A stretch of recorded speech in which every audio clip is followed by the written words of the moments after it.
Well, just the other day I was thinking about the Ten Commandments and the fact that when I was in Egypt one time, we'd had a conference with all the pastors and had worked real hard and just been real busy, and we decided to do something fun. And so we rented a van and we took off from Mount Sinai out in the middle of nowhere. There wasn't even a road. The driver just knew where it was at, and we went across the desert. And that sand, I couldn't believe it. There was no road, there was no signs, but we got there.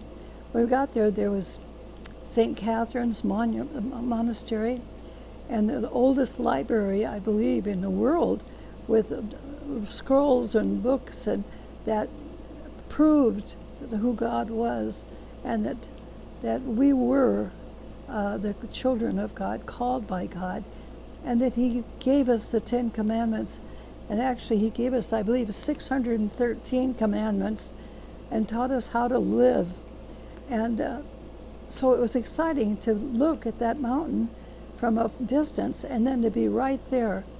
And the monks that were there at the monastery, they gave us a little sack lunch and a little bottle of water and some juice. And then they showed us to our cots. And there were cots, and just plain old cots like army cots.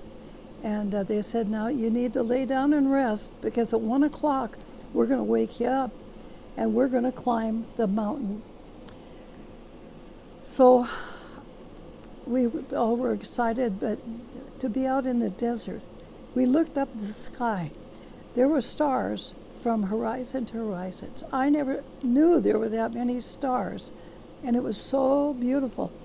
And it was like, wow. It was almost daylight because of the stars and the moon that was out. And as you look up at the mountain, there's no foothills. The mountain just kind of pops out of the desert. And Sister Frances, who was Frances Schoaf, was a nun for 37 years. And when she got born again and saved and filled with the Holy Spirit, she wrote the Pope a letter and returned her ring and said, "Excuse me, I'm no longer a Catholic, I'm a Christian." And she went to the Holy Land with me a couple of times, and we had some wonderful experiences together. But climbing Mount Sinai was a highlight of my life and my experience with walking where Moses walked. I mean, we walked where Jesus walked many times, but now we're walking where Moses walked. And as we woke up at 1 o'clock in the morning, we put on our hats and our walking shoes, and we started up the mountain.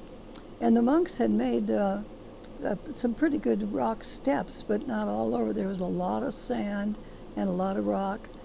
And as we went, we have drinking water because they told us not to get dehydrated. And so I had carried a couple of bottles with me, and up the hill we went.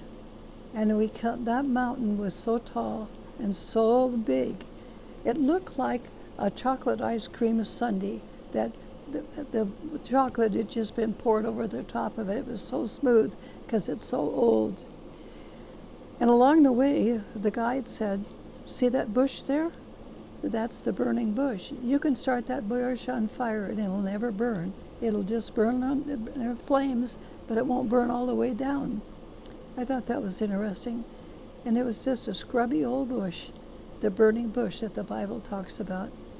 When we got to the top, of course, the view was beyond anything you could imagine. I carried a flashlight with me, which was absolutely ridiculous because the sun and the moon and the stars lit the way 100%. And on the top of the mountain, you could see so far in every direction. It was just sand and desert. There wasn't anything moving, nowhere. It was so quiet. And then you thought about when Moses went up there and he stayed 40 days and 40 nights. Wow. But he got the 10 Commandments down, and then because the people were naughty, he threw them down and broke them, and he had to go back up. Well, I'll tell you what, I don't want to go back up. One time up Mount Sinai was enough. Sister Frances ran out of water, and I was really concerned because she was a lot older than me. So I said to her, "I'll give you my water and I'll go down, quickly." And so she took my water bottle. And of course, down the hill I went, the mountain.